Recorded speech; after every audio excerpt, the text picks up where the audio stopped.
Greetings. Welcome to the Osha Cerese Show. I am your host, Osha Cerese, and this is your midday reset, your daily dose of real talk, and just the place to be for healing and intentional growth, where we take what's happening in the culture and turn lessons into real life value. So, this is where healing meets headlines and where we use alchemy to transmute gossip into growth. If you're tuning in for the first time, this show is all about self-love, healing, and intentional dating. And we're breaking down trending topics, pulling the real lessons from them, and making sure you walk away with something you can actually use in your own life. And of course, I'll be sharing some more information, details, story times, and all of that. But before we get into that, again, I'm Osha Cerese. Thank you for joining. If you're here on Instagram, go ahead and head to my YouTube, youtube.com/ at Osha Cerese, because that is where I'm also streaming live. And that's where I will continue to stream live for this show. This week, I'm giving Instagram a little taste of it, just so y'all can know what's going on live over there on YouTube. And thank you all for joining if you are here on YouTube. All right.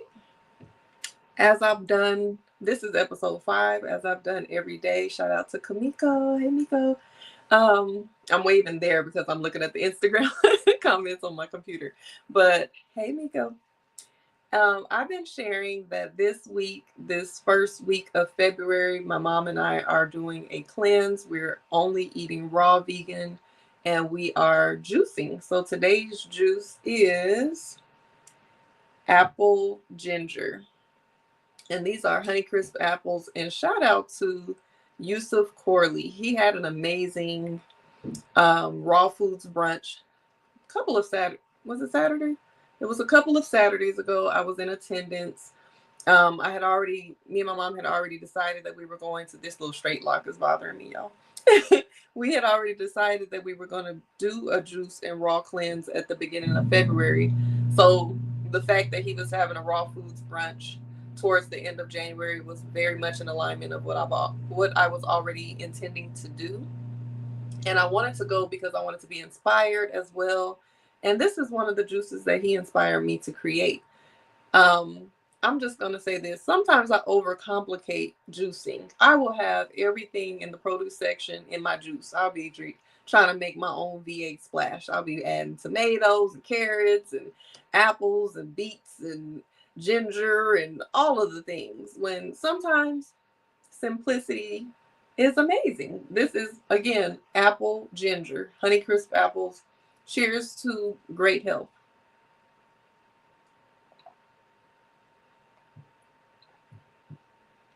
You can't go wrong with your own apple juice, and that ginger just gives it the kick that you need. Ginger is great for your gut health, for your immune system. Like, yes. So I'm going to be drinking throughout the show, just to let y'all know. If you hear some gulps, that's me. So let's get on right into this topic for today. As you all know, this is Black History Month. Happy Black History Month to everyone. I am highlighting Black love this month because, as well as it is Black History Month, it is also Valentine's Day coming up next week. And as we learned on episode 2, I believe, we have our own Black Love Day as well on February 13th. So Black Love Day is coming up. Valentine's Day is coming up. It's Black History Month. So we're shining a light on Black love.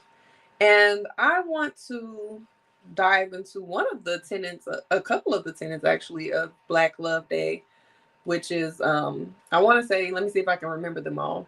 It is love for source, like the creator, the most high, love for self, love for the community, love for Black people, and I think it's romantic love, something like that. Love for your partner. So this book right here, I read a few years ago, and shout out to Tiara from Tiara Goes Green. This is one of her recommendations. She used to post books, and she would have the hashtag I read real books or something like that. So a lot of the books that she recommended, I did check out early on in my healing journey, and this was one of them. Shout out to Rico the Bachelor. Greetings. Thank you for the roses. um, so this book is called The Spirit of Intimacy, Ancient African Teachings and the Ways of Relationships. And it is by, I hope I'm pronouncing her name correctly, Sobonfu Somé. So I wanted to highlight her as an individual and as an author, and to give you all some gems from this book. So Sobonfu Somé was born in Burkina Faso, West Africa. And she was also a spiritual teacher from the Dagara people, which is talked about a lot in this book. Her name, Sobonfu, means keeper of the ritual, signifying the deep connections to spiritual traditions. She dedicated her life to sharing indigenous African wisdom on relationships, community, healing, and spiritual purpose. She authored The Spirit of Intimacy, also Women's Wisdom from the Heart of Africa, and Falling Out of Grace, all of which focus on spirituality, relationships, and healing. She traveled internationally teaching rituals, community building, and spiritual intimacy in relationships. And she did unfortunately pass away January 14th in 2017. We're highlighting Black love, so we're also going to shine light on her husband. Her husband was Malidoma Patrice Somé, and he was also from the same tribe. He was a Dagara, or I'm assuming that's how it's pronounced, elder, author, and teacher. He was trained in indigenous African wisdom, but also received his Western education and earned a PhD. He was a doctor out here in these streets. And he authored Of Water and the Spirit, The Healing Wisdom of Africa, and Ritual, Power, Healing, and Community. All those focus on African spirituality, healing, and the importance of ritual. So their union was seen as spiritually significant, with both playing a role in bringing indigenous African wisdom to the West. And he unfortunately passed December 9th, 2021. So we give honor and thanks to our ancestors, and we thank them for their contribution to the world. And so they dedicated their life to sharing these African spiritual traditions, emphasizing the importance of community, ritual, and sacred relationships. And I want to talk more about this particular book and what it is all about. And I recommend it. I recommend everyone read it, especially in our community, because a lot of our standards of romance are either Western standards or European standards of romance. And so sometimes that might be the issue as to why we're not getting along or why our marriage rates are depleting in our community.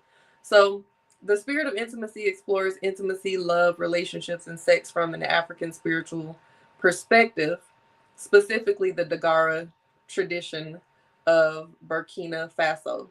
I hope I'm pronouncing these words correctly, y'all.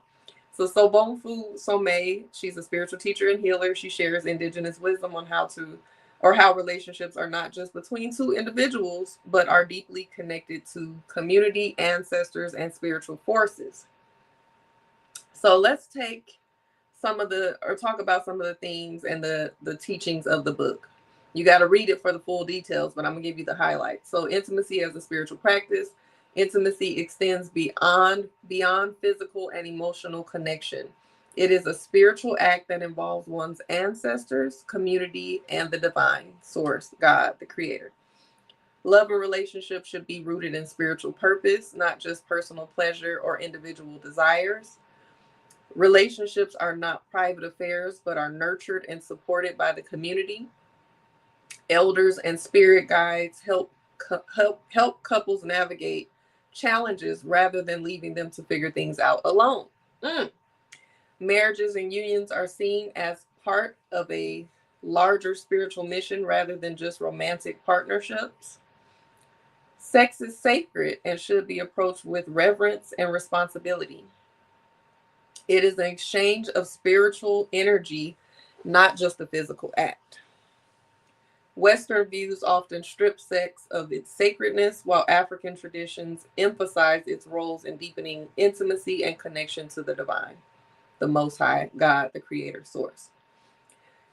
Some of the roles of the ancestors in love and relationships, according to this book, is or are ancestral blessings and guidance play a role in the success of or struggles of a relationship. Couples are encouraged to seek ancestral approval and insight when forming unions, and healing generational wounds is essential for creating healthy love dynamics. Emotional baggage, unresolved trauma, and disconnection from spiritual roots can hinder intimacy. Ritual prayers and community interventions are essential for maintaining harmony in relationships. Emotional honesty and vulnerability are necessary for true intimacy.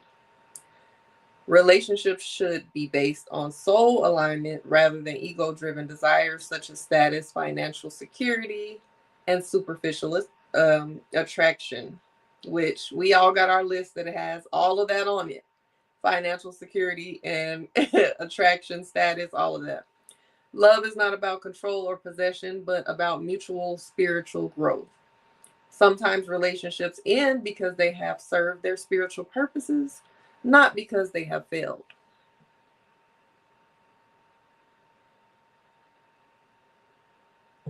So in this book, what I really want to shine light on as far as what it teaches us in our community, the Black community, Black people, particularly those in the diaspora, can reconnect with ancestral wisdom to redefine love beyond Western transactional or hyper individualistic views. Does that sound familiar? And many relationship struggles stem from historical traumas, family cycles, and societal conditioning. Healing must be intentional and communal. Then it also teaches us to kind of have a return to viewing sex as sacred rather than casual or performative, which can help us as a people create deeper and more meaningful connections. Seeking guidance from elders, spiritual mentors, and trusted community members can also strengthen relationships and prevent avoidable pitfalls. And love should serve a higher purpose, not just personal gratification or convenience. So I've mentioned this before, that we're going to talk more about intimacy and deeper connections and all of that later on in the show. But I've also talked about community and how important I feel community is when it comes to relationships, and how we've kind of strayed away from that because we all feel like what happens in this house stays in this house. People don't want their business spread around. People don't want nobody to know what's going on behind closed doors. And that's part of the reason why folks is getting knocked between the washer and dryer, while people are suffering in silence, why people are having unnecessary arguments and turmoil in their relationship that could be solved with just some outside insight or perspective or some support. A lot of us need support in these relationships. It's like you're really just winging it, just like parenting. Like people always say, nobody know there is no handbook for parenting. You know, there's books now, but once you become a parent, it's on. Like you got to figure it out as you go. And it's the same way with a relationship. We can talk all day about how we want to be in these relationships. We can read all the relationship books and all of that. But once you get in a relationship, you are faced with the reality of having to implement those tools that you've learned, you know, face your own, I don't want to call them demons, but your own trauma that comes up that is reflected back onto you. And a lot of times we're trying to navigate that with just each other. And that's great to be able to have a strong, solid foundation between the two people who are in a relationship. But sometimes, you know, having another voice of reason or having another perspective that has unbiased eyes, or having an elder who has been through the trials and tribulations and the ups and downs of a marriage or relationship, or a spiritual advisor that is connected to source in a way that, you know, they can really guide you in a deeper way. I think we need to lean more into that and stop trying to feel like we got to keep everybody out of our business. Now, I do agree.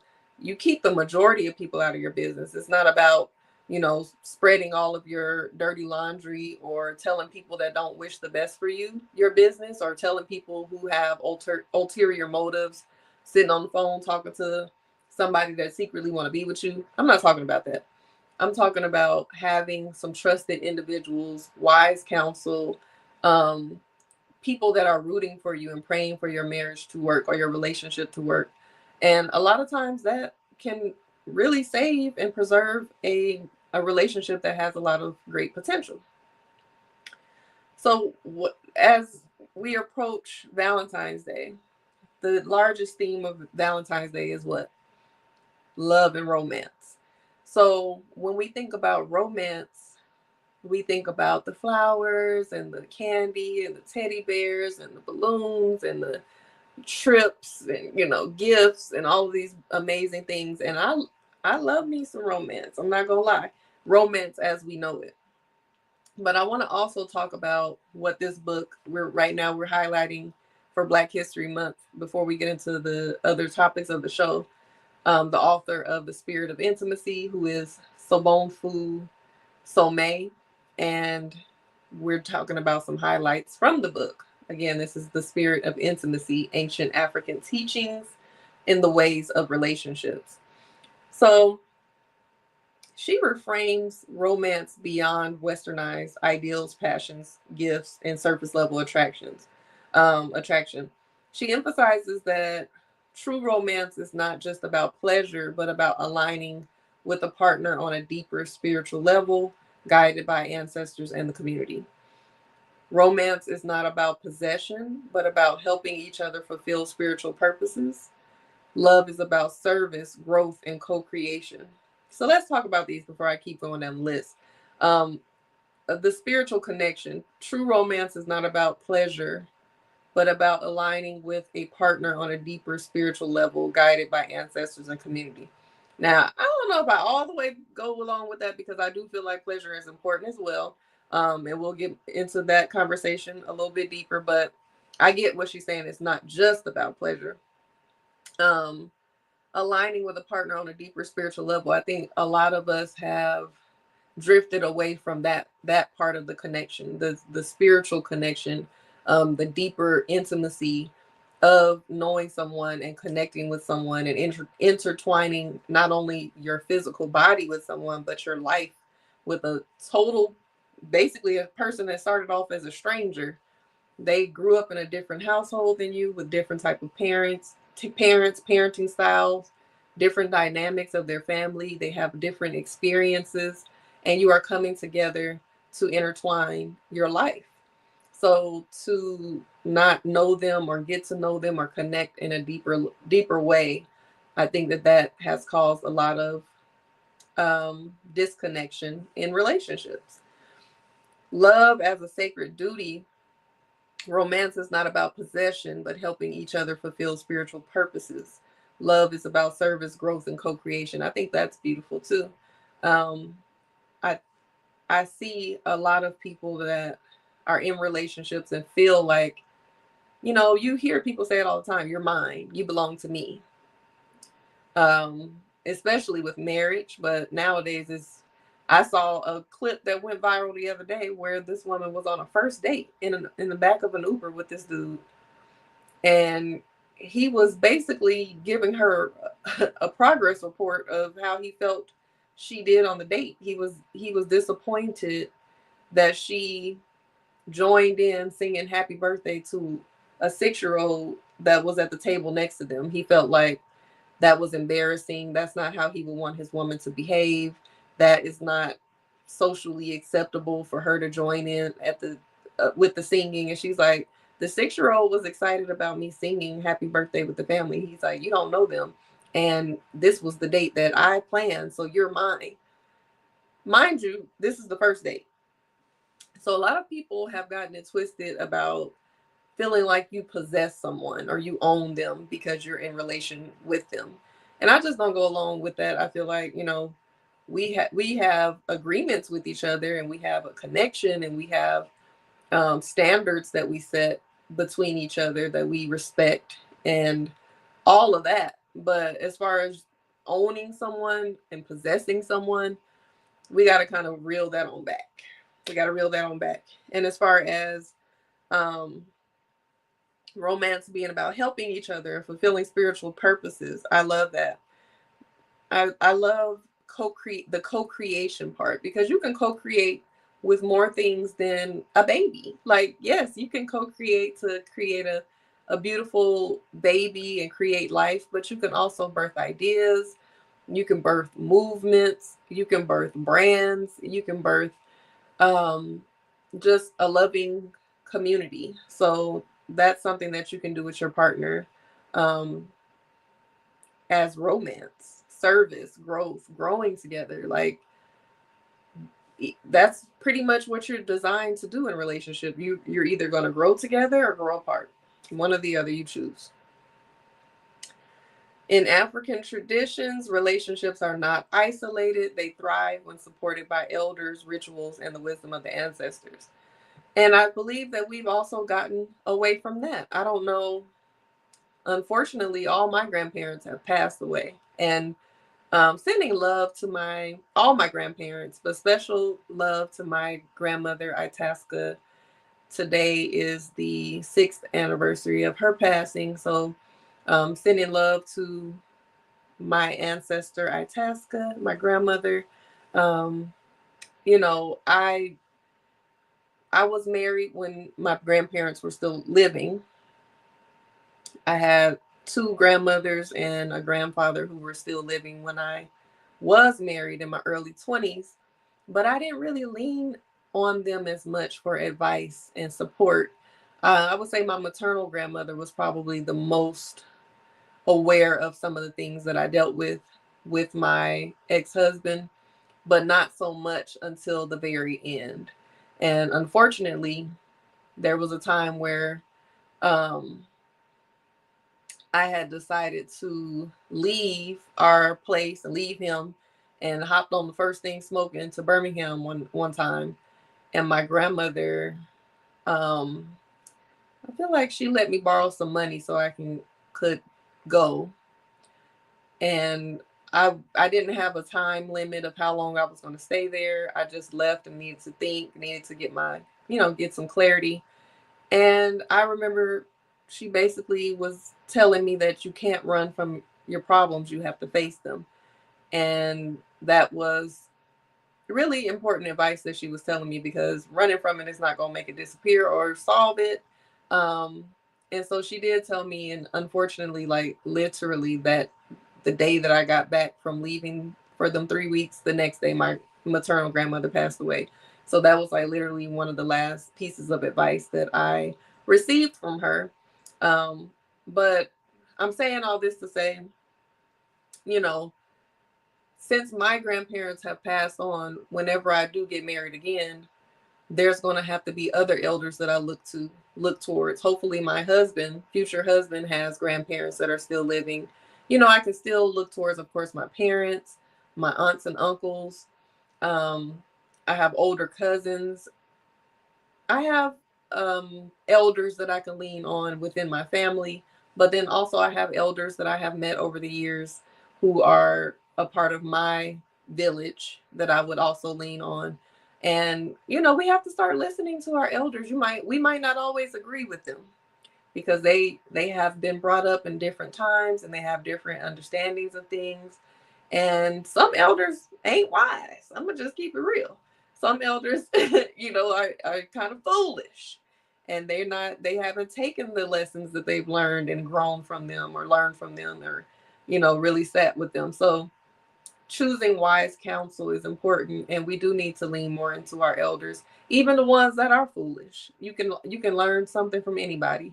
um Learn what not to do, learn what not to ignore, whatever it is. But we need to start incorporating our elders back into our relationships, because it might not be the same dynamic. There might not be um an alignment with certain things that you would accept, because back then a lot of women accepted certain things that women ain't going for these days. But there may be something else, the way that you handle a man, the way that you speak to him, the way that you hold space for him, the way that you resolve issues and clear the energy from your house, whatever it is that they may be able to share with you. It's time to sit down and listen to the elders. And fellas, you too. And not just them toxic uncles and daddies that be telling y'all to F these F these bees. Because I have my ex-husband, even him, he said he grew up listening to his dad and his friends talk about, you know, bitches ain't shit and don't trust them and all of that. And those are the type of ideologies he grew up having based on the elders, the men in his circle that were available to him. So I think it's important to have different perspectives, and then you take what you can and leave what doesn't resonate. Okay. Does anybody that's currently watching or listening, whether you're live or whether you're playing it back, do you have elders that you can lean on, that you would go to support you in your relationships? Okay, the next point about romance. Romantic love deepens through shared rituals, not just emotions or attraction. These rituals help partners remain spiritually aligned. And I think a lot of Black folks get scared when you start talking about rituals. They start to yelling out witchcraft and that ain't right and all that. Rituals are happening, regardless of what your spirituality is, regardless of what religious beliefs you have. If you're Christian, they doing rituals. You taking the communion, you drinking the blood of Jesus, you eating the flesh. You are going to the altar in prayer. You're getting holy oil, holy water. Folks catching, it's all type of rituals that are going on. So don't be afraid of the word ritual. Don't be afraid of the word ancestors, because for some reason people think that's connected to witchcraft or whatever. And, or if witchcraft, your idea of witchcraft, a lot of witchcraft is just nature, like utilizing the nature that God put on this earth, be in alignment with it and utilizing nature. So everything that we've been taught to be afraid of, like, just do more research about it before you just get all nervous about it. But regardless of what your spiritual beliefs are, stop being afraid of rituals. That's what I was saying. Don't be afraid of ancestors, because we all say, if it wasn't for my praying grandmother, I'm still benefiting from my grandmother's prayers. Who do you think your grandmother is? If she's passed on, she's an ancestor. And there are ancestors that came before her way beyond any of our knowledge, that we're still benefiting from their sacrifice and their prayers and their being, their life. So why can't we honor them? Why can't we acknowledge them and thank them and appreciate them? Stop being afraid to honor your ancestors. I want to acknowledge Miko, Kamiko _LaShawn says, not in my family, it's real broken. And I understand that too. And sometimes we have to create our own families, and that can take some time too, but you have to create your own village. If you don't have it within your family, you have to look to your community. If you go to church, look towards your church. If you have a partner, invite him to add people to your new village to support your relationship. There's people out there, like-minded individuals, people that are rooting for you, people that love you, people that want to support you and be there for you in every season of your life. So I pray that you are able to create and cultivate your village. And I hope that you consider me a part of your village, because we went through an amazing retreat together, and we were all open and vulnerable and poured out a lot of things and had a lot of healing during that time. So I want you to know that I'm here for you if you need someone to hold space for you or support you in any type of way. So please consider me to be a part of your village. She also says about romance, instead of viewing hardships as a sign of incompatibility, they are seen as necessary for spiritual growth. And I can see that. Unless it's, one of my cousins told me that a pastor told her when she was getting married that, marriage can be worked through unless it's one of the 3 A's. And I guess she said divorce is unacceptable unless it's the 3 A's. And it was abuse, adultery, or addiction. And so many things can fall under those categories. Adultery, cheating looks different for everybody. It could be emotional, physical, sexual, whatever adultery is to you. Addiction could be addicted to so many different things. Could be addicted to drugs, alcohol, sex, food, porn. I can't say that on all platforms, but adult entertainment. It could be social media, whatever the addiction is, addicted to attention, whatever it is. And abuse of any kind. Abuse is physical, mental, emotional, spiritual, verbal, financial, manipulation, isolation, gaslighting, um, sexual, if I didn't say that. There's so many different types of abuse. So outside of those three things, many of the problems people are experiencing aren't really they don't have to be so big and so challenging to the point where you feel like, oh, it's not meant for us to be. We have to break up and, this relationship isn't going good. A lot of it is just an opportunity for growth.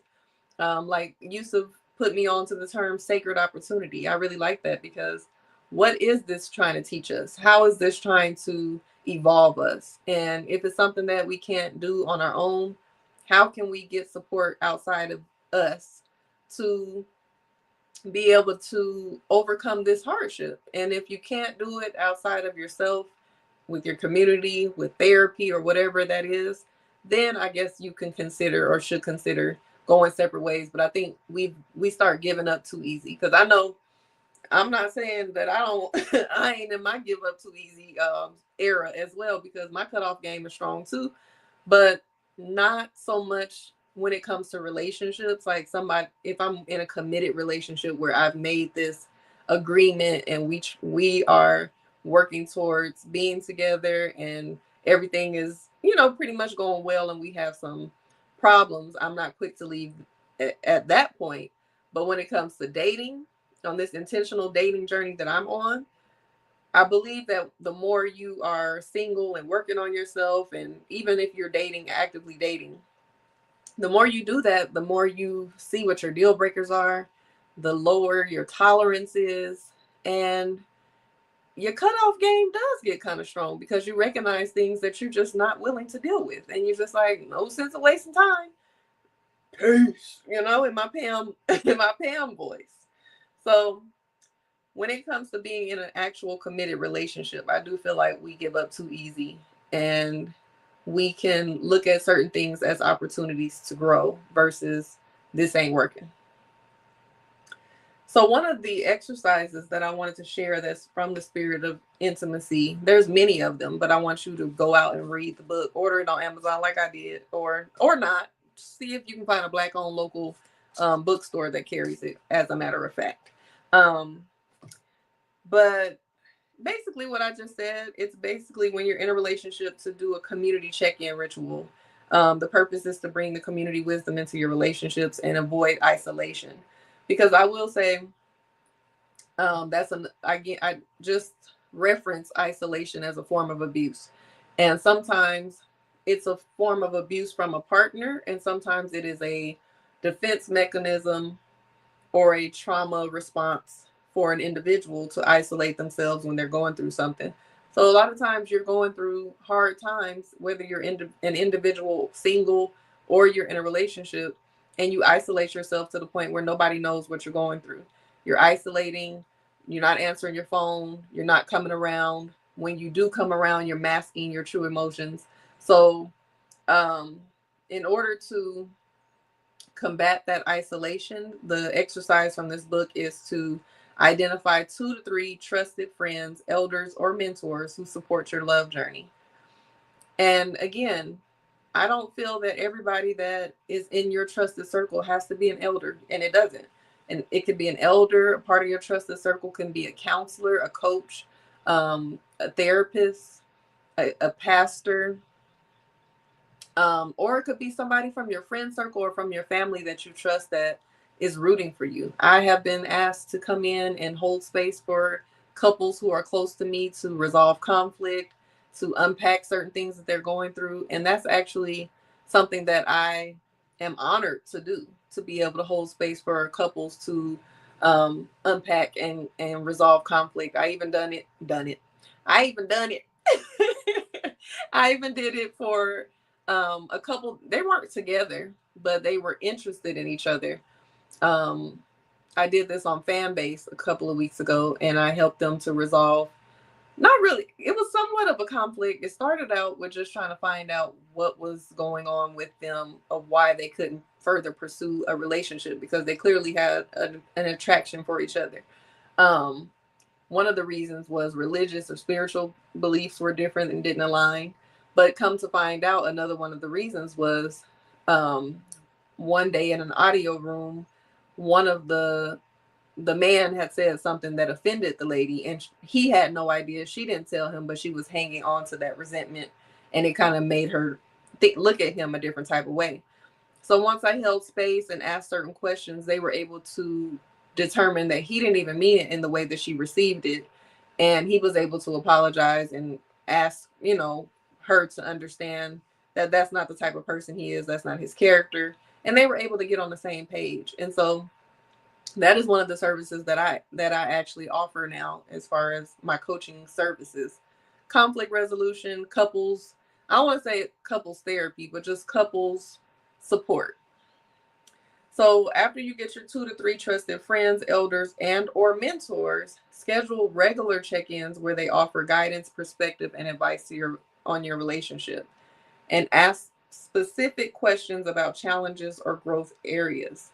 So this is not just a one-time thing where you gather around these folks and be like, hey, we've been arguing for a week about this. What you think? No, this is something that you're regularly doing, a check-in. I think quarterly would be good, biannually, something like that, where you can just check in with yourself and your partner. Of course, that should be done often as well. But as far as the community check-in, like, how are y'all really doing? What do you need support with? What do you feel like this person is not understanding? What have you all been arguing about the most? Really having some people there to hold space that know who you are, know what your goals are, and want to support you on that journey to have a successful relationship. Because if we get in these relationships, the point is to stay together forever, right? So this is basically something to use to avoid making impulsive love decisions without accountability. So I believe that is an amazing exercise from this book. Again, the book is The Spirit of Intimacy: Ancient African Teachings in the Ways of Relationships by Sobonfu Somé. And let me know if you've read this book, if you're interested in reading it now that I've said something about it. And if you have read it, what were your biggest takeaways? So I wanted to talk today about celibacy and abstinence. I've talked about this before on the Cool Weirdos podcast. You can find probably the episode that I talked about it on my YouTube channel. I can't remember the title of it right now. I think it's called I got to tell you the title, because if you want to listen to it back, you're going to need to know the title. The title of that episode was, or is,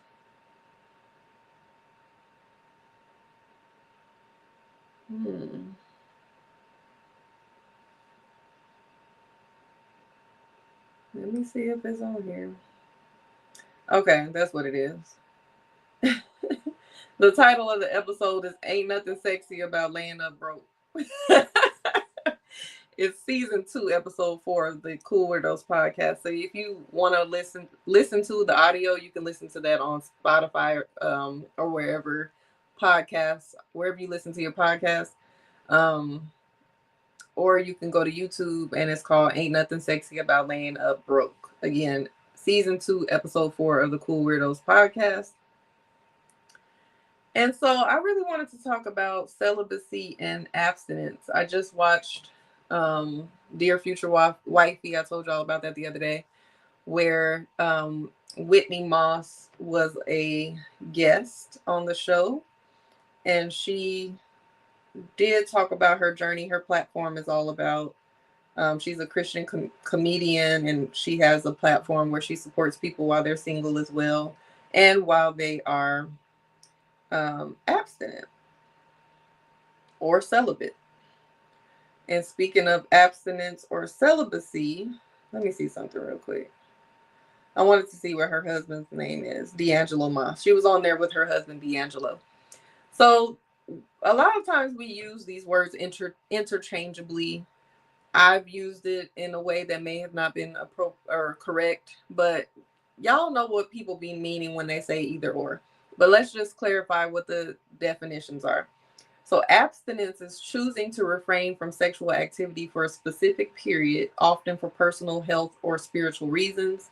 And celibacy is a long-term or lifelong commitment to abstain from sexual activity, sometimes for religious or spiritual purposes. If anybody is listening live or if you're listening back, let me know if you are considering or if you've ever went on a celibacy or an abstinence journey. And if so, how's it going?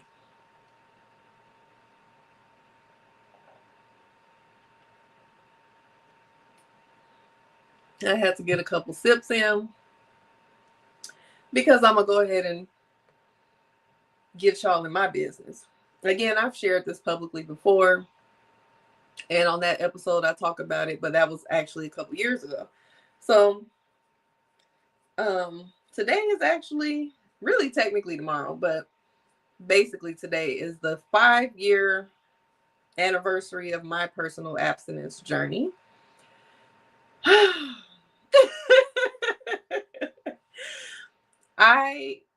In my adulthood, I have been abstinent before. I've practiced abstinence before, but probably no more than 8 months to a year on average. I've actually practiced abstinence several times where it's just like, in between partners, just not feeling it or whatever the reason is. And I've taken time. So this is actually the longest time that I've been abstinent. At the time, 5 years ago, I was dating somebody. We have been dealing with each other for a few months, and there were a lot of things, I would say, red flags, different ways that we just did not necessarily align. We didn't have the same goals, relationship goals that I thought we did when we initially started talking. And I wasn't all the way satisfied with what we had going on between us. So I remember, spending this time with him on this day 5 years ago. And as you know, Valentine's Day is what, 9 days from this day? So I felt like, as the person that I'm currently dealing with, dating, whatever you want to call it, Valentine's Day is supposed to be for us, right? So we had already been going through some things around that time, but I remember specifically being vocal about how I wanted to spend Valentine's Day because he had mentioned it. And around that time, I would align with men who either say they don't celebrate holidays or they're not really into them. And I'm not tripping about a man-made holiday either, for real. But something about Valentine's Day for the girlies, like, we want to be pampered, we want to be romanced, even though we just talked about the difference between Western romance and African rooted romance. But we want to have love shown to us. And that's why I always promote the 5 ways and 5 days self-love workshop around this time, because it's about utilizing your love languages for your self-love, self-care, and also getting to the root of why you may have trouble giving or receiving love. So usually around Valentine's Day, I promote that because I know a lot of women are either dating someone that's not stepping up to the plate, they're single, and they may be feeling away because they're seeing everybody else getting flowers delivered and seeing all these big grand gestures, proposals happening or whatever. People being their feelings around Valentine's Day. But during that time, 5 years ago, I was seeing somebody.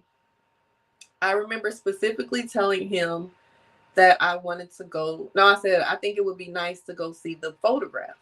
So The Photograph, I don't know if y'all know, but I love romance movies. Like, that's probably my number one genre. Outside of that, I love comedy. I love biopics and documentaries and stuff about real life people. But I love me a good romance, a good chick flick, a good romantic storyline. And when it comes to Black romance, Black cinema, so The Photograph is starring Issa Rae and what is his name? I see his face, but I can't think of his name. Let me look it up because I want to give him his shout out.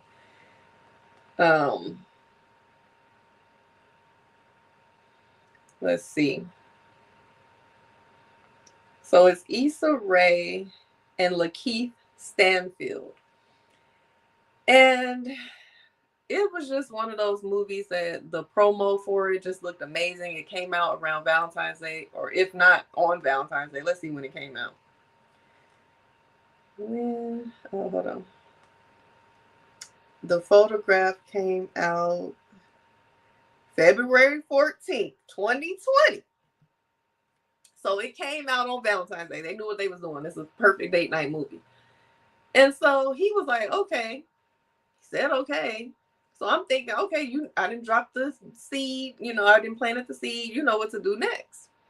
I'm just waiting for my invite. It never came. It never came. So I went even further than that. And I'm like, well, what's up? Are we going to the movie? What time does the movie start? Like, what are we doing? He said something about he was still working and didn't even acknowledge what I was talking about. So I said, you know what?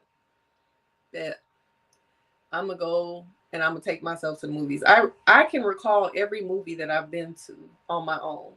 And that was one of them. I think I took myself to watch The Best Man Holiday. I was literally in the theater crying with strangers. And I believe I took myself to see maybe Norbit, something like that. Anyway, I go see The Photograph by myself. Love the movie. It gave me all the feels, of course. So not only am I already done with you because you didn't handle your business to take me to see the movie that I requested to see on Valentine's Day. You ain't did nothing for me on Valentine's Day either. Then I see this beautiful display of love, Black love, and I have all the feels. I think I remember walking out of the movie theater like, oh yeah, if I don't feel like this, I'm good. And so I had my mind made up pretty much before I got there. But once I left, I was like, oh no. And another thing about that is he was somebody that I kind of double backed on my own word for, because I had set the intention for myself prior to that, about a year prior, that I'm not going to engage with anyone sexually unless we're on the same page romantically. We have the same, like, we're trying to work towards a relationship, or we're about to be in a relationship. We're intentional about it. So the way he approached me, it was in a way that I felt that he was looking for a woman and that he was interested in me being that woman. And at first it seemed that way, but then something shifted where your actions aren't aligning with your words. And some of your words I don't really like. I'm not feeling. They're giving red flag. I don't deal with men that talk to me like that. Even, it wasn't like he was just abusive with his words, but it was just like the little belittling that happens with a little jokey joke, but there's some truth to it, or just, trying to humble me. A lot of men, when they get with pretty women, they want to humble us. They want to make us feel a little insecure because of maybe something they're insecure about. And so I was picking up what he was putting down. And so I was already kind of like over it anyway. But that was the straw that broke the camel's hump, or the camel's back. People say back, I say hump. And so that was my decision to start my abstinence journey 5 years ago. Did not think it was going to be no 5 years, but it just so happened to have happened right before COVID happened. And so during the pandemic, I was not dating. I was talking to someone and getting to know someone at first, and we got to know each other for a few months before we even met. And when we met, it just wasn't we weren't compatible. And so nothing came of that. And so for the rest of the of 2020 and most of 2021, probably all of it, I don't know, I just wasn't open to dating. I used that time to really pour into myself, to do more healing, to go dive deeper into healing and personal development. I was during 2020, 2021, I was gardening. I was doing yoga every day, meditating every day, eating right, detoxing. Like, I really wasn't even worried about no relationship. I was building my business. I was gaining clarity around my business.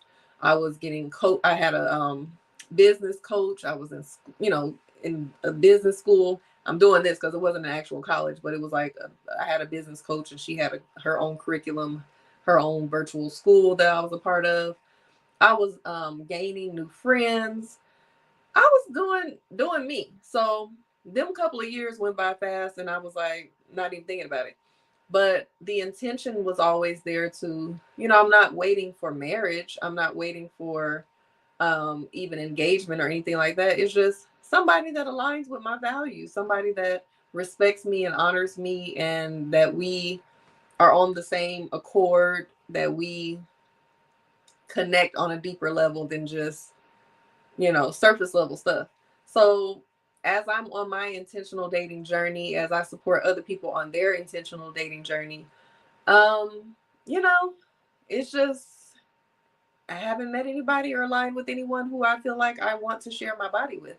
And I saw a little jokey joke meme or something or post the other day where it's like, I don't trust people who are abstinent or celibate because how many people do you have to be with that you feel like you need to take a break from sex? It is not always about numbers. It is not always about quantity. It's about quality as well. And not saying that I've never been with a quality man, but it didn't work out with them. So um, to have certain standards for yourself, the more I'm on this journey, the higher my standards get. And I don't feel like they're unrealistic because they're my standards. So everybody should have standards for themselves and who they want to share their body with, who they want to share their time and intimacy with. And that is my personal choice. It's all about choices and autonomy over your own body, your own choices, your own energy.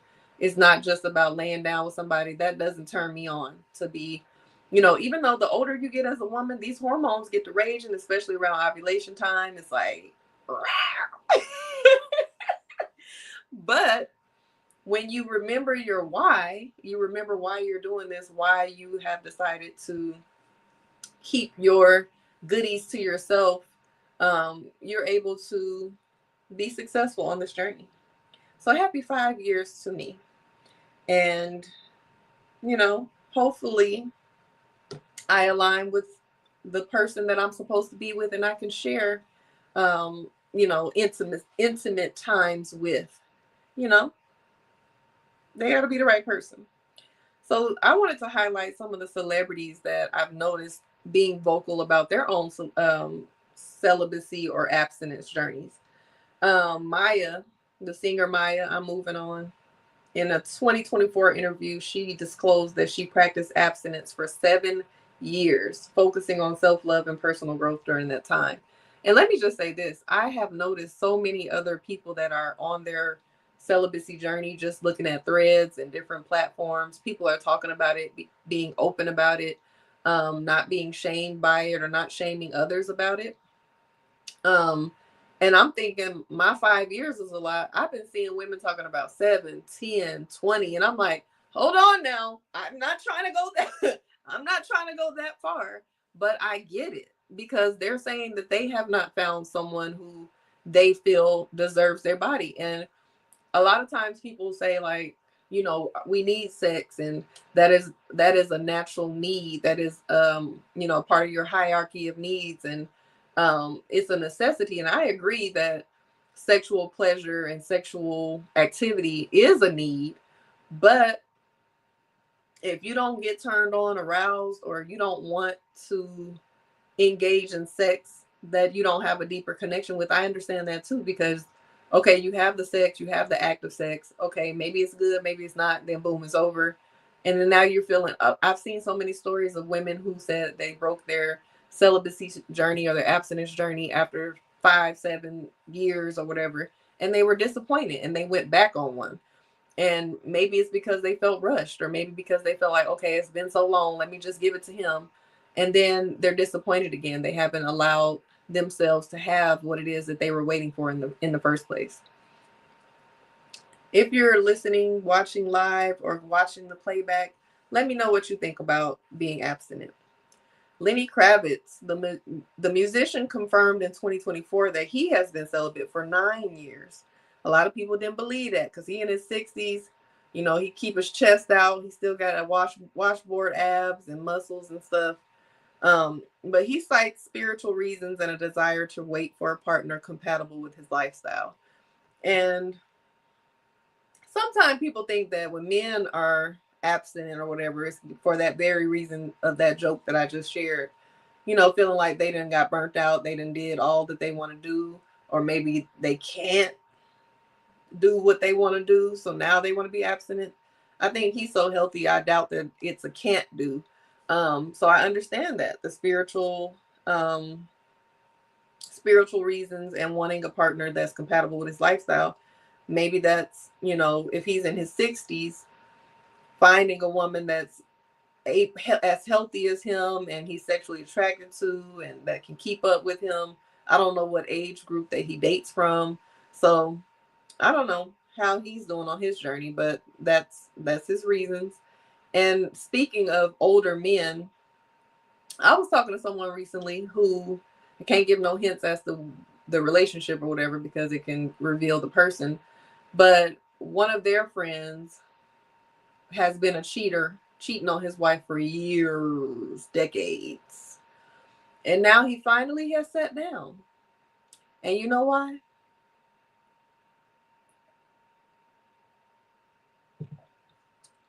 ED, erectile dysfunction.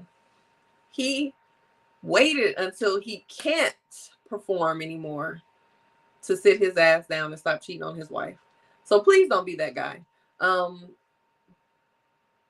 Please don't be that guy to not stop cheating on their woman until they can't, because karma is a thing. If you're not taking care of your health, there are men in their 30s, even younger now, that are suffering from erectile dysfunction. You're not taking care of your health. You out here doing too much. Get into your spiritual growth and your health in every way. Physical, mental, spiritual, and financial. Because when you're not healthy financially, we've all been through it. Survival mode, stress, cortisol levels, it keeps you in balance. Worrying about these damn bills. Tiffany Haddish said that she has been practicing celibacy since October of 2023. I'm not sure if she's still going with it, but she states that she views sexual intimacy as a significant sharing of oneself and wants to ensure it's with the right person. Everybody's saying the same things. 50 Cent said January of 2024 that he had the intention to practice abstinence to eliminate distractions and concentrate on his career goals. So he had a public relationship with the beautiful Cuban link, and they didn't really talk about why they broke up, but they broke up. And it seemed, I don't know what, I was convinced 50 Cent might have been a clone or might have been hacked myself, because after they broke up, he started posting some weird cryptic post on Instagram, like he wasn't looking right, he had lost a lot of weight. And you know, black folks, when we see folks that had lost weight, first thing we're thinking about is he's sick. But it didn't give like a healthy weight loss. It didn't give sick either. It kind of gave maybe depressed. But something wasn't right. He wasn't looking right. He wasn't looking like himself. His Instagram captions was weird. He wasn't being his true 50 Cent self by messing with other people, being a troll. Something wasn't right. I don't know if his heart got broken, but he said after that he was going to be abstinent and focus on his career. And you know, we love his career because we love his shows. So I don't know if he's still practicing abstinence, but that is when he declared that he was. Glorilla rapper Glorilla, she said in January of 2024 that she was going on a 90-day celibacy um, fast or journey for the beginning of the new year as her resolution. And she recently said the same thing or something similar, maybe last week, that she basically want to be celibate forever because whatever she going through with the man in her life, I guess trouble in paradise. So she declared that she wanted to be celibate forever. Then it also, my notes say that Rihanna in 2016 said that she experienced a dry spell due to her demanding schedule, and she emphasized that her single status was a result of prioritizing her career. So sometimes people are abstinent without it being, not by choice. So it's all about the intention. Sometimes you can be abstinent and you have the intention of, this is the time frame. I'm not going to have sex until, or I'm not going to have sex for these reasons. But hers was just like she prioritized her career. She wasn't probably dating at the time, wasn't meeting nobody. So just abstinent by default. And Redman is the most recent celebrity that I've seen talk about his celibacy journey. He said that he was celibate for 2 years, and he also did a lot of other things that he was fasting from. And he said it was the best thing that he could have done for himself. He basically just felt like, he feels like now sex is just not just a physical thing. And couples can practice it as well. We all know that Russell Wilson and Ciara, they decided that they would stay abstinent until they got married. So I didn't know the story behind it, but it says that NFL star Russell Wilson has worn his Christian faith on his sleeve throughout his entire life, and Ciara willingly joined him in a commitment to celibacy before they got married in 2016. He asked her, what would you do if I took all that, or if we took all that other stuff off the table and did it Jesus's way? No sex. And he said that in an interview in July 2015. And he said, I knew God had brought me into her life to bless her and for her to bless me and to bless so many people with the impact that she has and I have. We're not going to be perfect by any means. So a lot of couples decide to stay celibate until marriage or abstinent. Megan Good and her ex-husband did the same thing. What's his name? He's a pastor. Can't think of his name right now either, y'all. But Terry Crews says he had a crippling addiction to the word that rhymes with corn, adult entertainment, that almost ruined his marriage. But he did a 90-day sex fast. And, he's been married for years. And that brought back the spark that he and his wife needed as she had almost left him. And he says what was so beautiful about it was that it took him to a time when he was 12 years old and he liked a girl and didn't know anything about sex, but all he had to give her was a flower and say, I like you for who you are. And it wasn't about sex. He said that he felt like he was 12 years old again, and all he cared about was simply loving a girl. He couldn't believe it, and he said it was the best. And at first he was like, oh my God, this is going to be horrible. And it was the best thing that he had ever done. So I do also agree that couples should sometimes have a little abstinence. Maybe it's not 90 days. Maybe it's a week or a couple of weeks to pour into the relationship and pour into intimacy in other ways.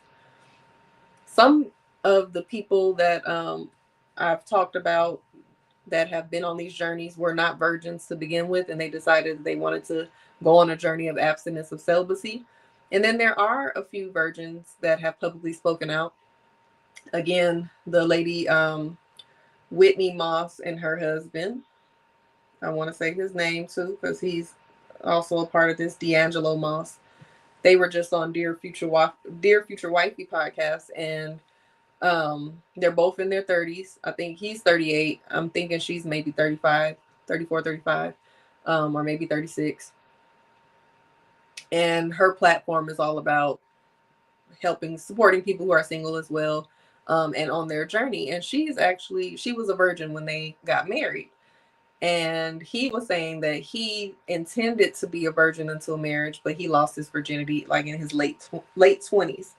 But they were abstinent prior to getting married. So they waited until after they got married to consummate their marriage. And publicly, Yvonne Orji, how she was given that name, and this is her path in life. You know, she's Nigerian, so her last name is cultural, but she said that she's in her 40s, like maybe 42 at this point, 41, 42. She said celibacy wasn't anything spiritual or that felt necessary. It was a matter of proving someone wrong, or rather proving herself right. She met a medical student in college who she said was beautiful, and revealed that she was abstinent because she wanted to honor God. For her, she took that as an opportunity to compete. She said she's real competitive, and she has 3 older brothers. She said, I don't know why that was the thing I was competitive about, but I was like, she can do it, I can do it. However, outside of that, she simply wanted to make God proud. And she knows that whatever man is lucky enough to land her and get her to set celibacy aside will benefit from it. And she said, let me tell you right now, pray for him, whoever he is. You'll need to pray for him because there's a lot of pent up energy in here. And if you all watched Insecure, Yvonne is the actress that played Molly, Issa's best friend. She had so many sex scenes in the show where she had to be in control, on top, doing all kind of stuff. And for her to, you know, be able to be in these situations where she has to perform and act sexually promiscuous, actually, because Molly was promiscuous, as a virgin. She had to do what she had to do, but I'm sure that also ignited some certain feelings that she had as well. Venus Williams, the Williams sisters, Serena and Venus, the famous tennis player Venus Williams, she says that she's a virgin as well. She's in her 40s, and there was a close inside source that said it is funny because Venus decided as a child that she would wait until she finds her husband before having sex. She had recently made a statement or said something like, I'm still a virgin. I have not had sex with any man. So people started thinking, has she had sex with a woman? Because she specifically said with any man. So I don't know.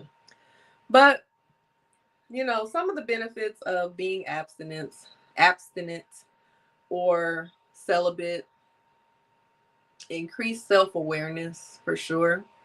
It definitely provides you with an opportunity to understand yourself without external influences, without the extra hoopla and the distractions. Emotional clarity for sure.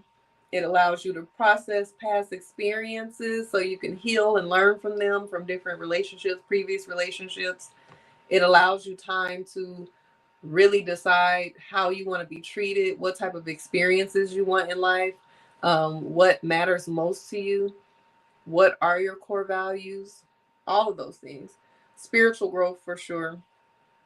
It allows you to deepen it gives you the time and the space and the room to really tune into your spirituality and get closer with God and listen to God. And the focused energy, it redirects your energy towards your personal goals, your creativity, your passions, your time to cultivate other relationships. So we all know sex doesn't have to be a distraction, but sometimes it can be. So you start having sex with someone and your mind get thrown off. You ain't handling your business. You ain't turning in stuff on time. You're canceling on people. You don't want to hang out with your girls no more. It's just, it can turn into some other things. But I think when you allow yourself to be abstinent or celibate for a while and you prioritize different things and you ground yourself, once you are active again, sexually active again, you know, you have something to reference of what you need to remember in order to stay focused and stay aligned with your goals. And I don't want to talk about celibacy and abstinence as if it's some type of superior act, because I totally believe in autonomy of your own body, sexual liberation and freedom. And just because someone is celibate or abstinence doesn't mean that they are prude or a pearl clutcher, because that I am not. I consider myself to be free and liberated as well. It's just I'm a choosy lover. That's all. And a lot of other people are as well. Some of the people that are abstinent and celibate, however you want to label it, are totally confident and comfortable with their sexuality and their sensuality. They just know how to utilize it, what they want to do with it, and how they want to share it. And so, again, I do want to make sure that everybody knows this is not about shaming anybody that is sexually active, that is even promiscuous. Like, everybody has choices to make, and you have to do what's best for you. And whatever that is, you got to stand 10 toes down on it and stand firm in it and do you. If you're not hurting anybody, you're being safe, just be safe. And for me, safety is beyond sexually transmitted diseases. It's about energy and the time that I'm sharing with somebody, and the connection and the baggage that comes along with somebody else being in your space, in your realm, in your aura. So for me, I'm trying to be safe of all that. I ain't trying to have nobody's energy on me, in me, around me that I don't want to connect with on that deeper level. And that is my personal choice. And, if I decide I want to be out here turning up, then that would be my choice too. But sometimes people look at being abstinent as something that's so challenging to do. And I won't lie and say that it's not challenging all the time, because, again, like I said, especially as you get older as a woman, we got hormones, we have feelings, we ovulate, we have cycles, and sometimes it's up, sometimes it's down. We're on social media, there's fine ass men, and as a man, there's fine ass women, there's people, you see them. You don't turn off your desires, or you're not blind. You still see it. You still have desires, you still have hormones, you still have fantasies or whatever else. It's just a matter of what you do with them and how you handle them. And so some of the tips I will share with you to have a successful abstinence journey, I would say leaning into your spirituality, praying, um, asking God, asking whoever you pray to, or you ask for spiritual support, whether it's the ancestors, your spirit guides, your team of angels, whoever, to support you on your journey and your mission, whatever that is. If you have decided that you do not want to engage in sexual activity until X, Y, and Z, be clear on that and pray about it, and just lean into your spiritual connection, because you need to be doing that anyway. And again, being grounded in that, so that whatever comes next, whatever season you decide to enter next, you'll have that spiritual grounding. Personal development. This is the perfect time to develop self, to really unpack, to heal, to grow, to evolve, to learn. Like, what can you be learning right now? How can you elevate your family? How can you elevate your life? How can you gain more finances? How can you start a business, scale your business, create some systems within your business? How can you, overcome some challenges that you've been having with communication or setting boundaries, or whatever it is that you want to do? Learning new skills, learn how to cook. If you don't, I don't believe in people not knowing how to cook, because follow the damn recipe. But you can enhance your cooking skills, learn different techniques, get some hobbies, some passions, pour into your interests, go do something new, try a class, a cooking class, a dance class, get some lessons on something, enroll into a course, get you that degree you've been wanting. Read more. There's so many things. The the options are endless as far as hobbies go. Learning how to sew, learn a new skill. AO7 Dad says abstinence can be challenging, really, but when one is determined, it's very smooth action. Had a good experience regarding this, though. Good job. You are doing And I appreciate today's episode and subject. Why, thank you. Thank you so much for your support. I appreciate that. I surely do appreciate it. Thank you. And yes, I agree. It can be challenging, but if you're determined, for sure, it's going to be smooth. And then I feel like the longer you wait, again, I'm going to keep referencing the hormones. They're there. But the longer you go without, the less you're obsessed about it. Like when you first stop having sex with somebody, it's like, oh, it's almost like, what is it? Withdrawals. When a person is having withdrawals from a drug addiction or any type of addiction, they get the shakes. They off, their mood is off. They can't handle it. They get fever and all that. You get a little bit of sex withdrawals, and then you're all right. You're okay. So again, developing your personal skills, your hobbies, personal development, growing, evolving, learning, nurturing your friendships, cultivating new friendships, getting out, meeting people that it doesn't always have to be romantic. Yes, you can date and have fun. You can date while abstinent, as I've done. But getting to know people and developing new friendships, cultivating new friendships, nurturing the ones you already have, because a lot of y'all get into these relationships or start having sex, and next thing you know, ain't nobody heard from you. Don't nobody ever see you. You don't come around. Whenever you do come around, you and your person is connected at the hip. My grandma used to say, conjointed twins instead of conjoined. Like conjointed twins.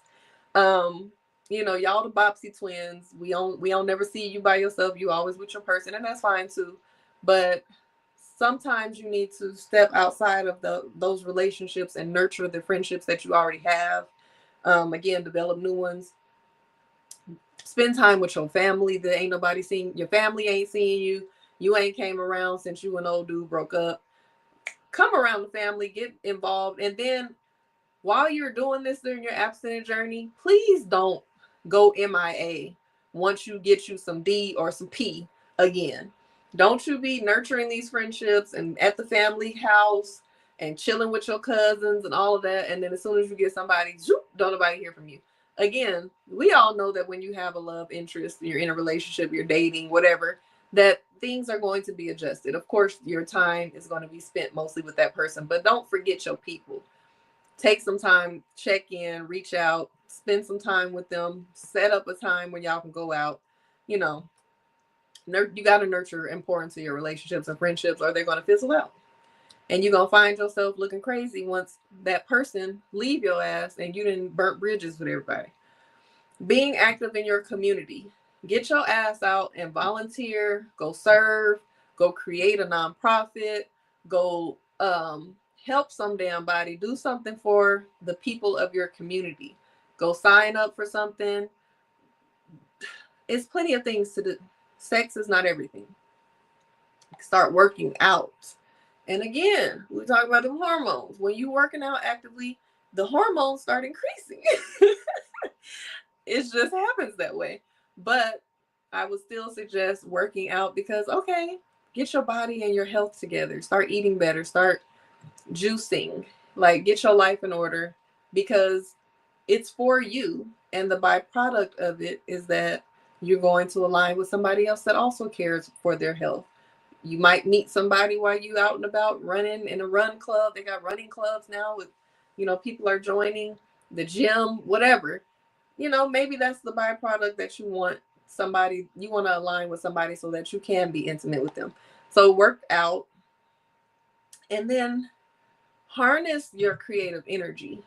The sacral chakra, when we talk about the 7 main chakras, the root chakra, that is the chakra that is at the root of your spine. Sacral chakra is right underneath your navel. The solar plexus chakra is above your navel. The heart chakra is in the center of your chest. The throat chakra is here. The third eye chakra or the brow chakra is here, or the first eye chakra, depending on who you're asking. And the crown chakra is here. The sacral chakra, which is governed by the color orange that I'm wearing today, it definitely is associated with both sexual and creative energy. The same space, the same place where sexual energy comes from is also where your creative energy comes from. So guess what you can do when you have that sexual energy, that urge, those urges, those raging hormones and all of that. You can transmute that energy, be an alchemist, transmute that energy and turn it into creative energy. And by creative energy, that means dance, do some art, go move your body, do some yoga, go just write something, start journaling. Whatever your creative expression is, do that. Make something, create something, birth something. It is where your womb is. Men, you don't have a womb, but right above your pubic area, um, that's where it is. And so, with a womb, for the womb space for women, that is where you create life, right?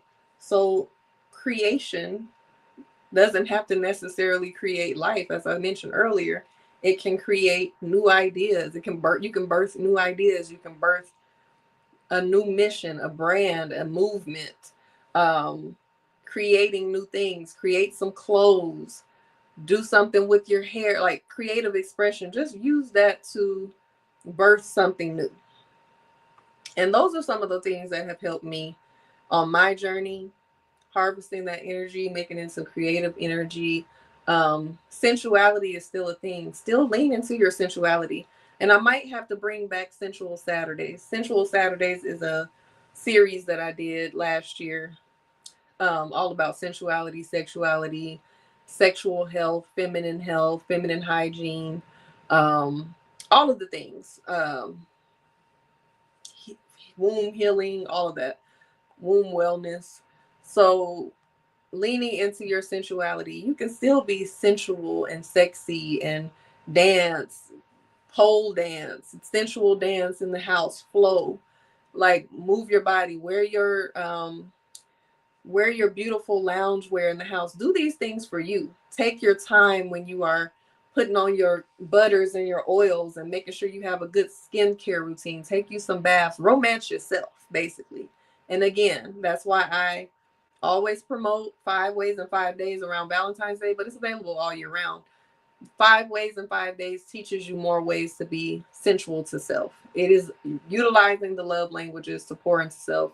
But when it comes to that physical touch, movement, um, exfoliating, skincare, all of the things that you would be ready, willing, and able to do for a partner, do it for yourself sometimes. And that also helps you on your journey, because sometimes you get on these journeys of celibacy and abstinence or not dating or whatever it is, and then you start neglecting yourself. So how do you expect somebody to show up in your life and treat you in the best ways and give you all the things that you could ever imagine for love and intimacy when you neglect yourself? They gonna match your energy, right? You're the standard of how you should be treated. So if you want somebody to gift you things and um, pour into you and rub your body down and all of these things, start doing it for yourself. Don't just wait to look good when you got a date. Put that shit on just to go out for yourself. Fix your face, do your hair, put on the outfit that you've been saving for a date, and go take your ass out. Don't wait until you have a man to look sexy walking around the house. Put you on some nice loungewear, some satin, some whatever you're comfortable in as well, but be cute for you. So I'm gonna get off of y'all, but that's what I have to say about that. Again, this is the Osha Cerese Show. We done went over almost 30 minutes, but this is my redemption from last night. I was so tired last night that we only did about 40 minutes, so I gave you some extra time today. Again, you have to, if you are an intentional dater and you're watching, you're a hopeful romantic, you tired of being single in these streets, you ready to end the celibacy journey or whatever, the abstinence journey, you want to find somebody that aligns with your values, that you are actually attracted to, and you're tired of just being on the apps, not finding that, because a lot of people that are on apps aren't having luck because the people that we want ain't on apps. I'm on the apps because I don't get out as much, but the man that I want probably not even on the damn app. So I'm doing my due diligence to create an intentional love collective. It is a community and a database full of singles who are intentional, who want to find love, and they have specific things that they are looking for, not just open to all. This is creating a list of all of your values, the desires that you have, your typical type. It's giving all of the things about you, and it allows me to see a match. Okay, boom. This person likes this person likes this. This is a match. So I might introduce you all together, connect you all one-on-one, or I might decide I want to curate a singles event, like a speed dating event, like I've been doing. And instead of you showing up to the speed dating event, seeing a bunch of, I'm about to be mean and say a bunch of rejects, but a bunch of people that you ain't freaking interested in, you'll see a group of people that you're like, where have you been all my life? Where is all these options coming from? So that's the experience that I want people to walk into when they come to my curated speed dating or singles mixers.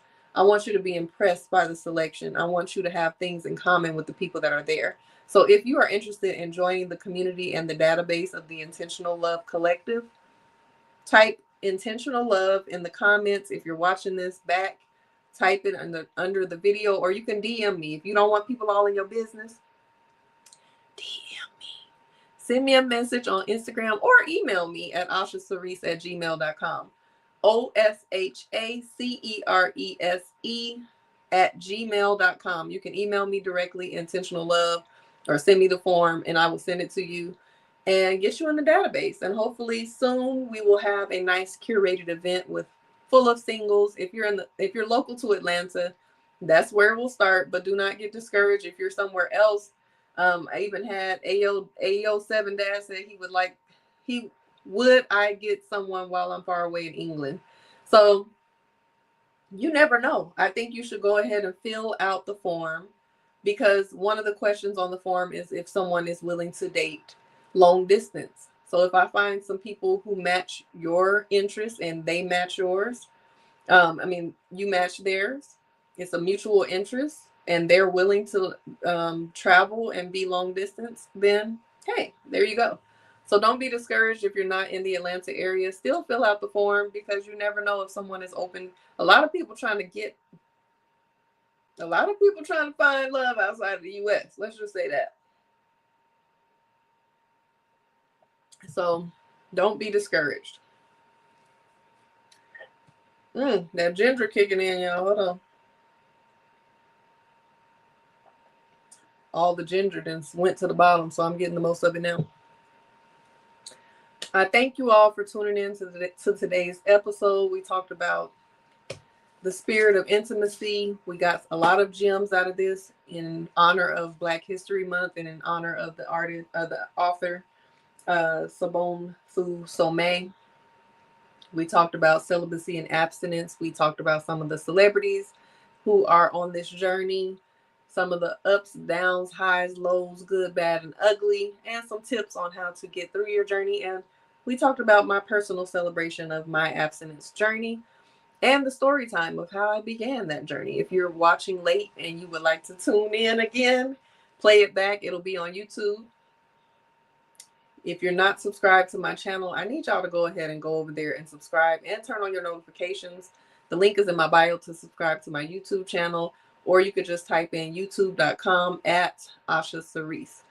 I am your favorite certified life coach. If you need one-on-one coaching, you need support on healing, self-love, self-discovery, or your own intentional dating journey, or your content strategies, if you need help from the dream doula to help support you birth those ideas and create your dream life, go ahead and book a one-on-one session at my website, oshacerese.com, OSHACERESE.com.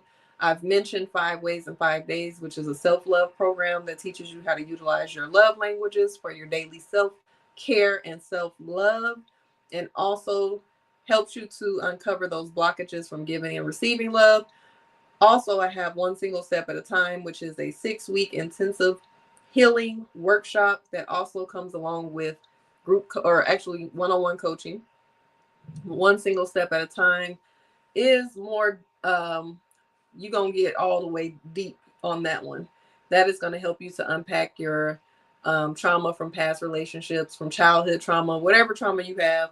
We're going to unpack it, address it, acknowledge it. We're going to go through some healing exercise, tips, tools to develop yourself, your personal self, your business self, whatever journey you want to be on. And then towards the end of the program, we'll talk about more about what you want in the future and how to set you up with that. One Single Step at a Time also comes with How to Beat Single guided journal. But if you are not ready for a program or you're not ready for one-on-one coaching yet, go ahead and just grab you a journal. The guided journal is available on my website as well. It is called How to Beat Single. It comes along with all kinds of tips, exercises, and activities to support you on your journey of healing, self-love, and self-discovery. Or if you're not ready to invest into anything yet, just subscribe to my newsletter. Again, that's oshacerese.com. Go ahead and subscribe to the newsletter, and you will be the first to be updated once the newsletter starts running out again. And what else I got? Yeah, just join the Intentional Love Collective if you're ready to find love this year. And I will be making some new announcements probably this week about where else you can find me. But until then, make sure you subscribe to this YouTube channel. Turn your notifications on, because right now this show is just a pop-up show. You never know what time it's going to come on. It's supposed to be a lunchtime show.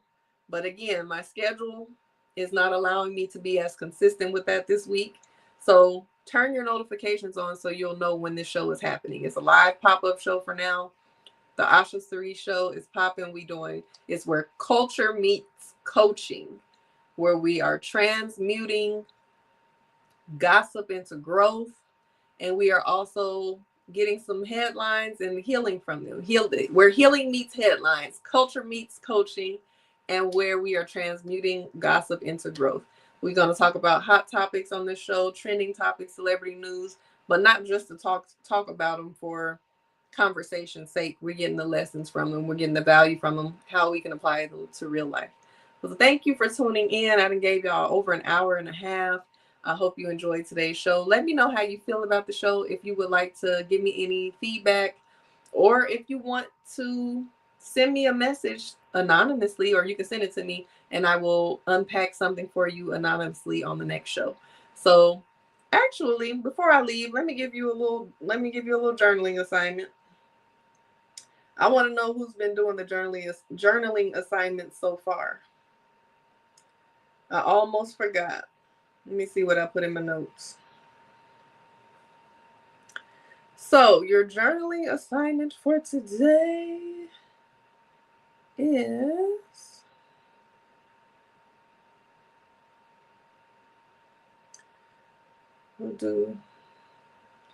what does intimacy mean to you?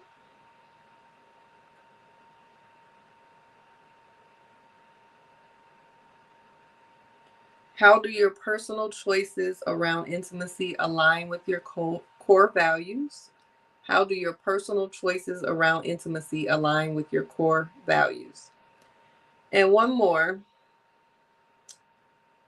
Identify activities that allow you to channel your creative or sexual energy constructively. So I gave y'all a whole list of things that you can do to transmute your sexual energy into creative energy, but I want you to decide what activities those will be for you. So those are 3 journaling prompts for you. Come back tomorrow and share your answers with me or whatever came up. I hope you all have an amazing evening. Happy Wednesday. I will talk to you later. Cheers.